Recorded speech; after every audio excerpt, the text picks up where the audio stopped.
In 2014, a game about haunted Chuck E. Cheese mascots shuffling through security camera feeds released quietly into the night. Didn't really pay much attention to it, but I heard about it in school. I downloaded it very legally and played it for myself. I beat the entire game in about 2 days.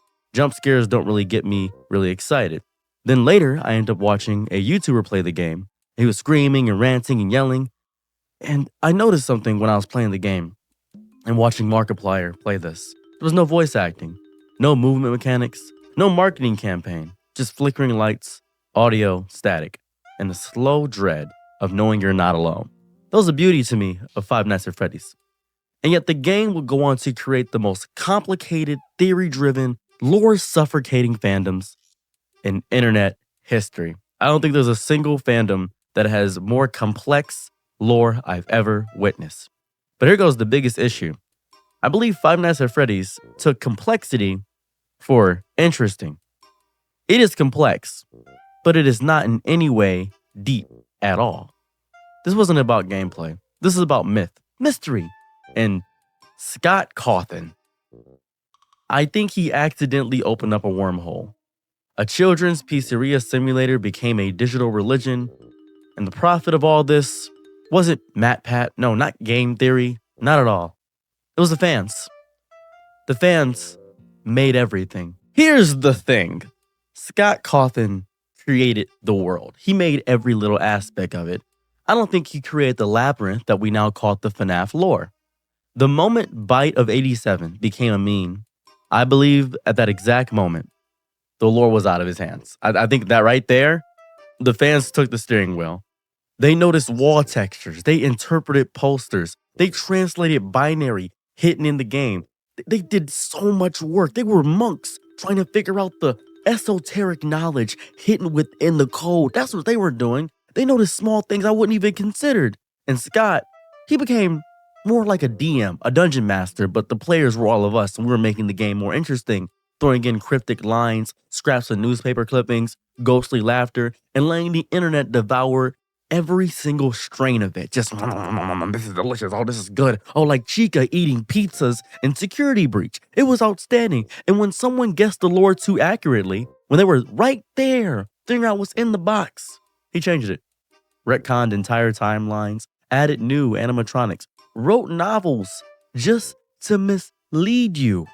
The novels barely coalesce with the story he told you. He said, oh, the novels, the remnant, and all the other things about the lore within the mechanical wirings. Oh, that has nothing to do with the story. He did all this because, to me, FNAF is not a story. It's a dare. It's a dare you to get it right. And I dare you to get close. Because as soon as you get close, I'm snatching it from beneath your feet and make you fall and trip and stumble over yourself. That is what it is. Gonna be real with you here. I had a question for all of you. Big question. I had this theory that the average person that enjoys FNAF lore has not played the game since maybe number 2. I believe most people that enjoy the lore of Five Nights at Freddy's have not even considered, and I mean this with my whole chest, considered playing the game after number 2. Have you played Ultimate Custom Night? Have you played Pizzeria Simulator? If you've played all the games, this doesn't apply to you, and I'm proud of you, and I'm wrong about my theory. I'll give myself that. But I think most people watch Let's Players, Corey Kenshin, Markiplier. I believe people watch these people, Dwako, D-A-W-K-O, Dako? People of that variety, watching these people play the games as opposed to actually playing them themselves. They haven't touched the game in years.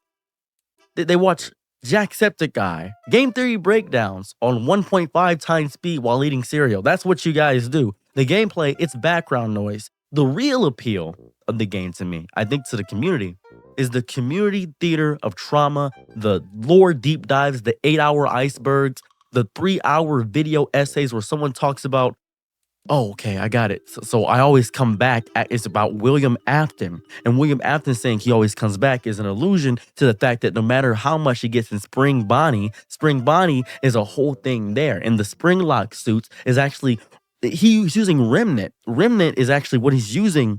And therefore, because of the Remnant, he actually got destroyed in the fire in Pizzeria Simulator. And Pizzeria Simulator was Henry getting all the animatronics in one spot so it can burn away. And then immediately after that is Ultimate Custom Night.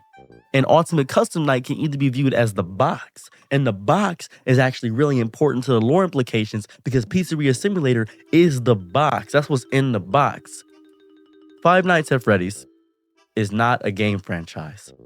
To me, something deeper than that. It's a collective story hallucination where YouTubers are all disagreeing on everything.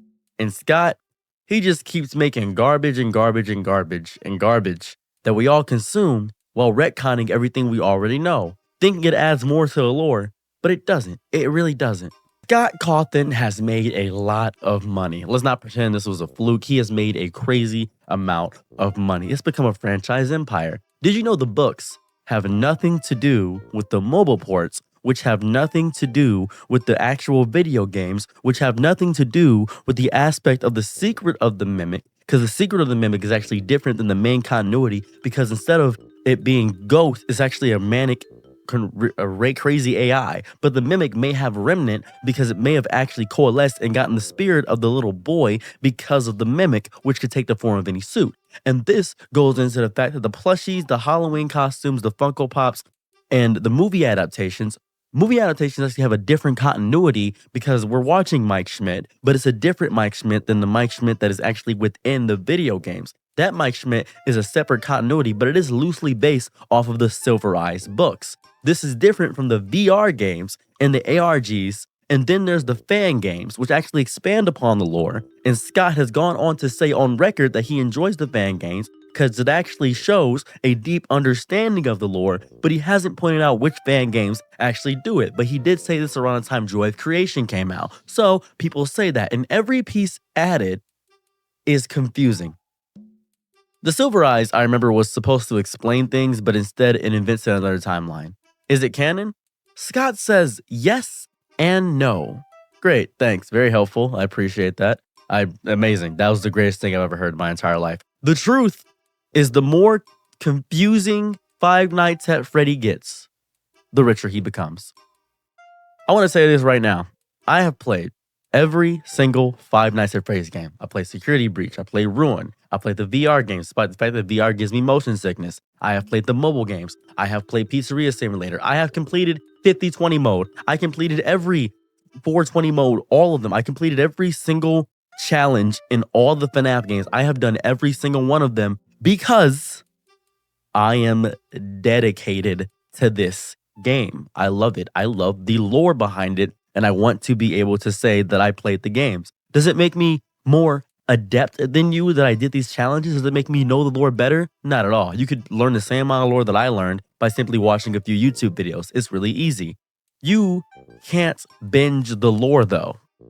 You can't binge it. You can't watch the game theory videos and say, okay, this makes sense, this makes sense. You need flowcharts.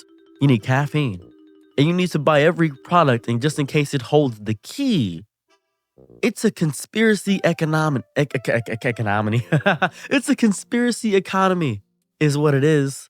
Economy. I was thinking of Mike Tyson, how he would say economy. I don't know why that went through my brain immediately, but that just kind of coalesced inside of my skull and my brain and messed me up so deeply. It makes my brain go through my actual ears and kind of flow less to my shoulders. Anyways, Five Nights at Freddy's has had my schizophrenic brain go on AWOL nonsense sicko mode because it loops bit into so much garbage and nonsense. There are entire economies of influencers who owe their careers to Five Nights at Freddy's. That's what happens. Game Theory's most viewed videos are all Five Nights at Freddy's. Markiplier's most iconic streams, Five Nights at Freddy's. Thousands of smaller YouTubers dedicating entire channels to dissecting the timeline. Not just the lore, the timeline, because it's not agreed upon what the timeline actually is. Rereading novels, breaking down trailer shadows, and voice matching animatronic groans. Just the groans. These aren't just fans. Beyond conspiracy theorists, let's use a polite term, digital archaeologists. They don't play, they study. They pause every frame, they download audio files and reverse the pitch. They say, okay, I did this backwards. In Autobiography of a Yogi? Okay, in Autobiography of a Yogi, they actually said that metal and man are the same thing. I read the entire book, and I got it. They open the game code and cry when they find a hex value out of place. Oh my goodness. This confirms Cassidy. Cassidy is Golden Freddy. That's the 5th child. Dude, this makes so much sense. Oh my God, wait a second. Then Gregory is actually the mimic because he's mimicking the voice. And Scott knows this. Scott knows he doesn't release games anymore. No, he's given up. There was a hint for Cassidy. The name I just said, it was in a coloring book. The name was a longitude, latitude to get the exact coordinates of each letter to a coloring book. That's how you got the name Cassidy. That's what happened. He releases puzzles and then waits for someone to solve it wrong so he can twist the knife. Because FNAF isn't a game about theory crafting. It's a game that is about being wrong. I don't think the game is scary anymore. I've completely ruled that out. At one point, I thought the game was horrifying. I believe it was around FNAF 3. That one, I don't know why that one actually messed me up a little bit. Maybe it was the decor. I didn't really get horrified by 1, as I stated earlier. 2 was just, it wasn't even scary at all. 3, for some reason, made me unnerved ever so slightly. Not the jump scares, just the atmosphere behind it. But these animatronics, they're memorials, theories, fan avatars. We've created so much meaning around them, they're no longer just a part of the game. They're mythological figures. Springtrap, a cursed corpse powered by guilt and circuit boards. Ballora, a theory about motherly abandonment wrapped in pirouettes. Gregory, possibly a robot, possibly not real, possibly God. That was a theory I heard. Who knows? I have no clue. Maybe that is a God. Maybe that's the God of the Five Nights at Freddy's universe. These characters have gone beyond their digital cages. They live in fanfics, cosplays, animatics, TikToks, hour-long TikTok explainers that begin with, "So here's everything you miss from Security Breach." They're not owned by Scott anymore. The fandom has coalesced what it is. The game ends when the fans say it ends. And guess what? They never wanted to end. This is their nostalgia. This is a perfect storm. I could have never have asked for something better or greater than this. I couldn't have.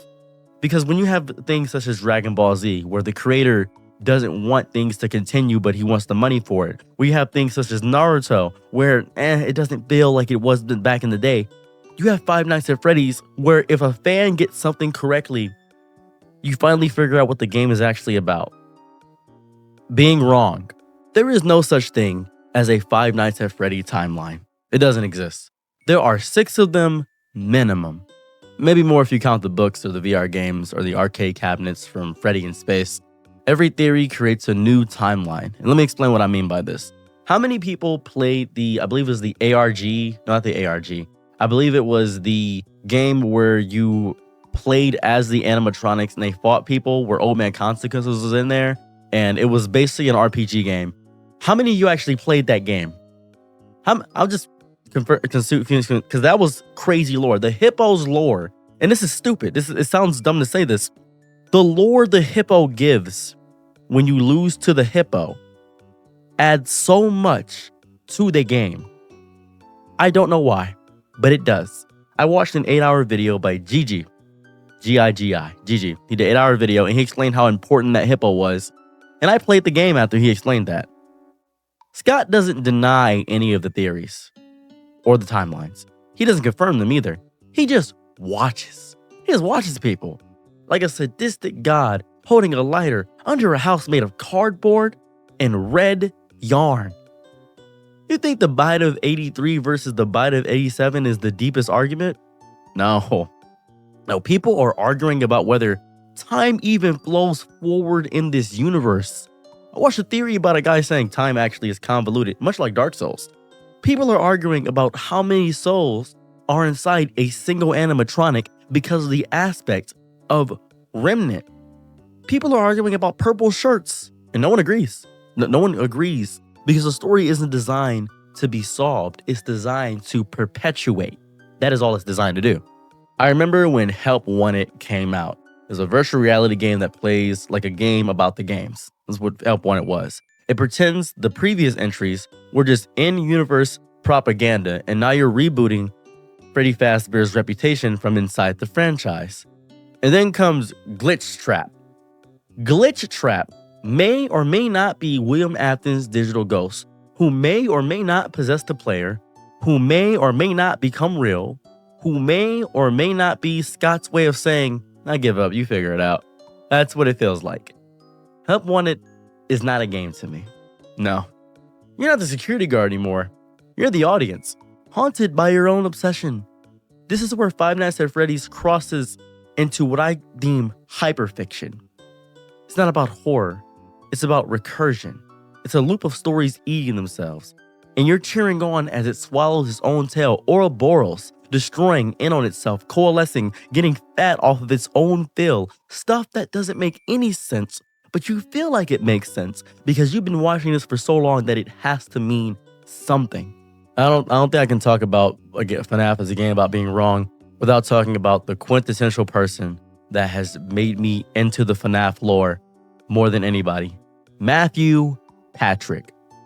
Because at this point, he's more canon to the FNAF lore than Balloon Boy. He's released over 50 Five Nights at Freddy's theory videos, majority of them passing well over 1 million views. And he's been wrong in all of them. Every single one of them, he's wrong. All of them are incorrect. If you watched all of them from the beginning, you would have no understanding of the current lore currently. And Scott gave him a cameo in the movie because, of course, he did. That's because, of course, he did. Matt Pat's entire career became an academic dissection of Fazbear absurdity. Later, he went on to play other games and things of that variety. He went on to play Poppy Playtime and Bendy and the Ink Machine and Sans' Nest, Sans Undertale. He started that whole thing. He created timelines, character charts, soul diagrams, metaphysical spreadsheets. And Scott just kept feeding him more content to ruin. This is what makes Five Nights at Freddy's different. It's not just about games with lore. It's about a game about theory. Theorizing is the gameplay now. We wait for the game to be completed for somebody to make a theory video and say, this actually solves Midnight Motorist. This actually figures out Candy Cadet. This figured this out. I actually figured it out because this actually explains Spring Bonnie's introduction into the induction of Cassidy, and it actually tells that William Afton is actually in his own Peruvial hell in 50/20 mode. And Matt Pat, he's the avatar of every confused, red-eyed 16-year-old who stayed up until 3 a.m. trying to figure out why the puppet is crying again. Why is the puppet crying? Why? Remnant? I don't know. I think my favorite moment in the entirety of Five Nights at Freddy's, and this is the most amazing thing ever, is that the movie did nothing. Oh, it was amazing. There's a new movie coming out in October, and I am so happy that it is coming out because I know that I'm just watching it for pure entertainment at this point. It does nothing. When the Five Nights at Freddy's movie dropped, fans hope for clarity. They said, this is going to solve so much. Answers, resolution, something that would bind the timelines like duct tape over a possessed toaster. Something, just something. Instead, we got Matthew Lillard, dream sequences, and dead kids' drawings. No timeline confirmed. No questions answered. Somehow the lore got even worse because it was a different timeline. The animatronics were cute and scary and sad and possibly symbolic and sentient at the same exact time. Vanessa was maybe someone's daughter or sister or parallel ghost version. I don't know, depending on whoever's theories you're asking. And people walked out saying that did nothing. That cleared up nothing for me. 10 out of 10 movie. I go see it again. I know a guy who watched the movie 7 times in theaters because he was confused about where he missed something at.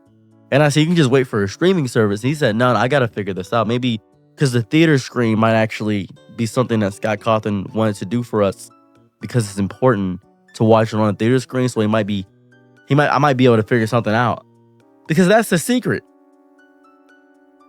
Five Nights at Freddy's doesn't care for closure at all. It's like Jubilee in Middle Ground. They don't care about getting further or finding an answer. Not at all. They want closure bait. Give them crumbs. Give them implication, but never give them resolution. That would end the ritual. That would make Scott Cawthon broke. We don't want that now. I remember when Slender the Arrival or Slender the 8 Pages came out, when the first one came out, and I was playing it on my laptop.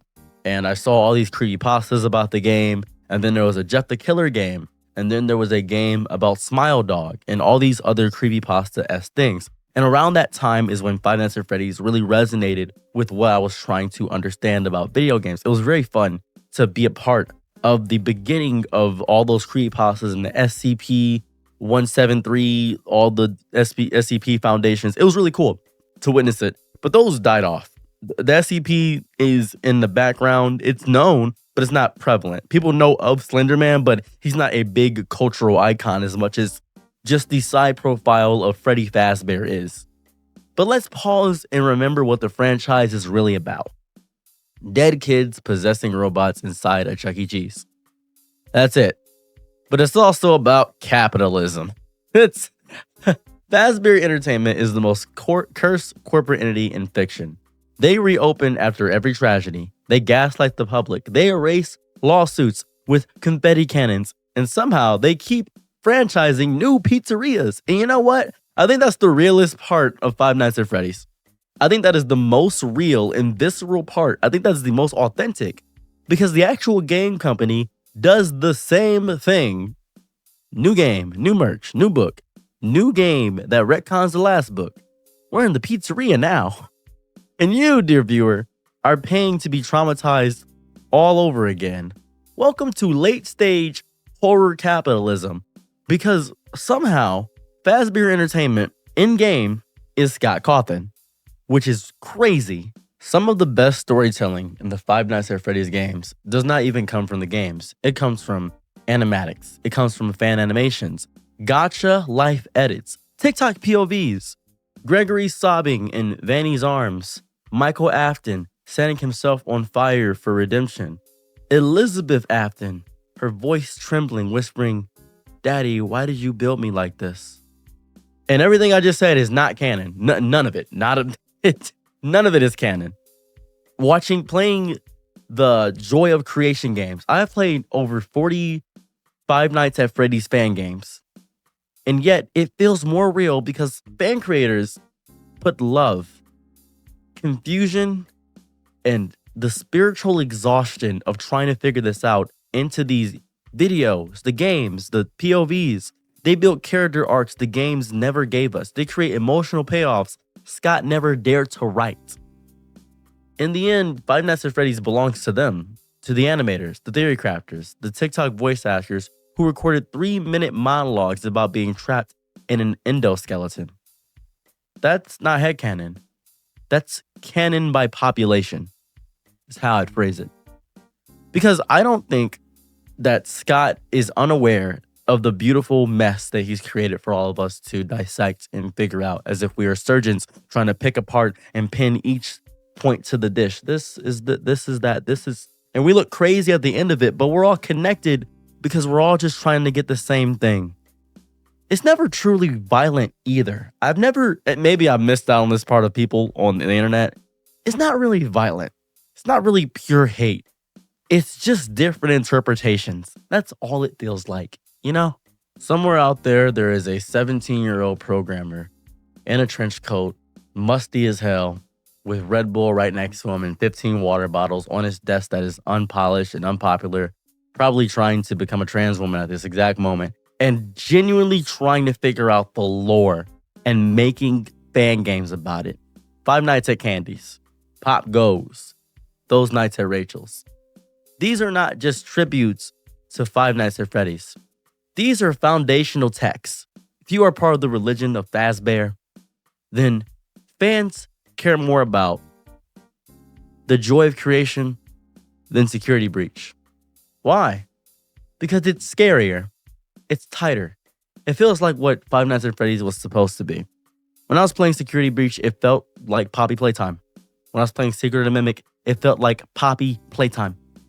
Scott saw this happening and decided to bankroll it with the FNAF Fanverse Initiative, an official stamp of approval for fan projects, which is kind of like if Token gave a Hobbit cosplayer the ability to make the cosplay canon. That's what's going on there. That's what it feels like. These fan games became their own tangled lore web, and some fans treat them more seriously than the actual games because they feel honest in a way the canon never could. It is insane. A little bit of a side tangent here. No attack to the LGBTQ community here, but the longer this goes on, somehow the gayer it gets. I'm not really sure where that came in. I don't know why FNAF has been wrapped in queer theory for years. I believe fans are projecting saying, oh, Gregory's non-binary. Michael Afton, he's actually gay. That's why he's doing this so much. And Vanny is asexual. Even Springtrap, cosplayers writing redemption arcs. I've read a lot of fan fictions at this point, and a lot of it is, I think 80% of them are about just the gayest things I've ever seen. And it is beautiful. It is so crazy. I really don't know why they're weaving trauma metaphors into decaying robots, every single one of them. And guess what? None of it's canon, but it's still more meaningful than the canon, right? Because queer fans, like all marginalized fans, know what it's like to be trapped in a suit that doesn't fit, to hide behind a mask, to perform for safety, to be hunted by your own narrative. Much like FNAF, FNAF becomes a stage for projection, catharsis, chosen family, and healing. The franchise gave us animatronics, but the fans gave them a soul. And I believe that's what happened, and definitely with Five Nights at Freddy's, because Five Nights at Freddy's is definitely queer adjacent, if that makes any sense. I'm not sure if I'm making sense when I say these words all the time, but I promise you, I'm making sense to me, and that's all I really care about. There is a timeline where every Five Nights at Freddy's character is just a plushie in a Walmart aisle. And that's this timeline, by the way. There's glow-in-the-dark Freddy, birthday balloon Bonnie, Walmart exclusive spring colorway Chica, and Valentine's Day plush trap. Five Nights at Freddy's went from indie horror to seasonal retail mascot in less than a decade. It's not just toys. No, I was at Box Lunch. I don't know if you ever heard of Box Lunch. They had backpacks, bed sheets, notebooks, keychains. There are literal children right now walking to school with William Afton lunch boxes. Absurd. That is a serial killer. That's a serial killer, but that's just how it is. There's no horror anymore. The children love these games because the horror is taken out. It's been stripped. Now it's branding. Freddy isn't scary, he's franchised. And that's somehow even more terrifying because that's what Fazbear Entertainment would have loved to have. In universe, I was very confused how Five Nights at Freddy's, the actual company, the Fazbear Entertainment, was able to release new things over and over again. But then I think about the fact that we actively have the same thing going on right now, just without the horrifying aspects of the death toll. But even if there was a death toll, I'm sure people would still do that. I remember when that McDonald's lady had the coffee spilled on her and it caused her horrifying burns all over her body, and McDonald's released a smear campaign to say that, oh, she just dropped it herself and she actually was a psychopath when McDonald's did a big payout for her. I recall that. And I think about how easy it is for companies to get away with actual child slavery. Nabisco, all of you, Toys R Us, all this stuff. I think about it. I think of Shein. I think of Temu. I think of how we know that bad things are going on and we still do this. The Fazbear Frights books, let's talk about that for a sec, something less drastic. They're about 40 volumes deep at this point. Each one features cursed objects, malfunctioning animatronics, and a child who just wants to feel love. And every story ends with someone dying, getting possessed, or being erased from memory. These stories are basically Goosebumps with a body count. It's fanfic energy turned canon, and they complicate the lore so much that fans have started making charts to book-only timelines. Do these books matter? Scott Cawthon, in an interview in 2019, said, and I quote, maybe. Which is the FNAF equivalent of flipping a coin, lighting it on fire, and asking the ashes if they count. I hate this. This is stupid. The books themselves are traumatizing, overwritten, and the fans love them because I think the franchise has become a caricature of what it originally was. I don't know a good way to explain. I really don't know a good way to explain it. At one point, I was going to drop the entirety of the Five Nights at Freddy's lore. I wasn't going to do anything related to it. I wasn't even going to talk about it. But then I remembered I was listening to the Living Tombstones, It's Been So Long. And I don't know why that made me feel great. I don't know if you guys remember Try Hard Ninjas Survive the Night or DA Games Break My Mind. Those are full-on emotional bangers. I love them so much. They have there's entire Five Nights at Freddy's fan concerts in VR chat? Like, people make Spotify playlists for animatronics as if they're real people. And every year on the Bite of 87's anniversary, Twitter gets really emotional as if it's a night, it's like a tragedy. It's strange. You can't tell. And I don't think the franchise is ever going to die. I think Scott Cawthon will continue to do this. And when Scott Cawthon passes away, he's going to leave a hint for the box. It says, "I left everything I own in my funeral casket. You'll have to find it first. I left the answer to the Five Nights at Freddy's 4 box 6 feet deep." And that's when we all raid his grave to shake his corpse and say, "Give me the answer, Christian man." And that's what's going to happen. I feel like people are going to go crazy and parasocial about it. I don't know. That's just a theory. A Ceros theory. Thanks for watching. I don't know. That's just nuts. I think it's absolutely manic. I think it's all manic. I remember when Scott Cawthon said he retired. I believe it was after Pizzeria Simulator. He said, "I'm done. I'm retired. You guys got it all. Don't worry." He said he was done. And then another game came out. And as soon as he was done, he said, "Yeah, I'm done." And then Security Breach introduced. I think Security Breach is the worst abomination for the Five Nights at Freddy's universe. But I love Glamrock Freddy too much to openly claim it. We got a Neon Mall, a DJ Robot, and Gregory. An Eldritch Being with 20 backstories. Nothing was answered and everything was changed when Security Breach came out. I thought that Pizzeria Simulator was the perfect ending. The Ultimate Custom Night, we got to witness William Afton get suffered. That was cool to me. And I remember when everybody lost their minds all over again. It doesn't want to end. Ending means you choose a canon. Choosing a canon means admitting you were wrong. And in the Fazbear Faith, no one is ever wrong in a game about being wrong. They're just on an alternate timeline. This is how you build eternity, the bridge to Lucy Dune, the bridge to forever. You give people just enough answers to keep the machine running, and then you leave the door open. Always just enough. Always just enough for one more jump scare. In a way, I think it's poetic. I am a shining example of this. I don't think any of the fans actually leave. I believe they disappear for about 6 months and then come back with a 90-slide PowerPoint titled, okay, Gregory is a reincarnated Afton clone. And let me explain this right here. But then there's burnout. Obviously, there's lore fatigue, franchise fatigue, non-canon, canon fatigue. And some fans are exhausted from caring so much about whether Shadow Freddy is a ghost or actually glitch trap going back in the past to actually become Freddy. And yet they just can't let go because it's just a lifestyle disorder. That's what it feels like. It doesn't matter how far you drift. You'll always get pulled back when a new teaser drops.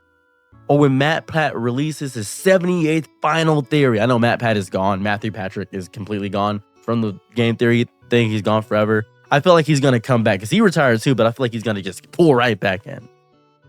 When the trailer music plays that low-pitched static and we all recognize it like a war drum. Oh my God. Could it be? This is Cassidy. As I can just hear it. I can just hear it. I have watched fans design merch for the official store. Or more so better than the official store. I watched people write novels, more coherent than the books. I read all Silver Eyes books, by the way. They make games, soundtracks, ARGs, theories, plush mods, and fan trailers.